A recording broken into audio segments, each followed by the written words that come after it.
Hey everybody, what's up and welcome back to today's video guys. And today guys, I'm going to go ahead and be showing you how to go ahead and set up Find My iPhone in your iPhone settings. This is a very simple thing to do, so make sure to watch this quick and easy video till the very end and follow my steps correctly so you can make sure that this work is the same for you and you can do this yourself. But yeah guys, let's get straight into it.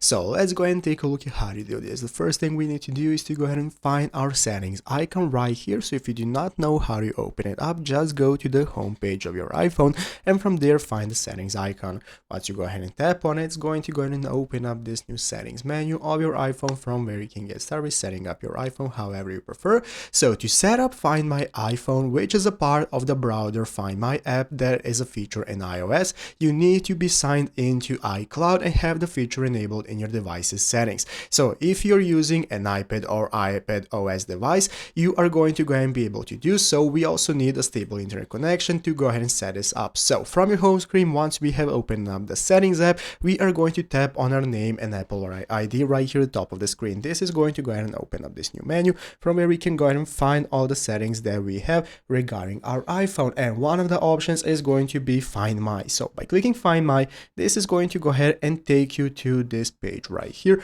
from where we can get started with sharing our location with whoever we prefer. So let's go ahead and take a look at how to guys set up new people. You're going to click on Find My iPhone, make sure it's turned on, and you're going to go ahead and enable all the settings. After that, you can get started with sharing your location with different people, and this is how they're going to be able to access your iPhone even if you lose it, and that's how it's done. So I hope this video was helpful. If it was, make sure to leave a like, subscribe to the channel. So guys, thanks for watching, take care, and bye.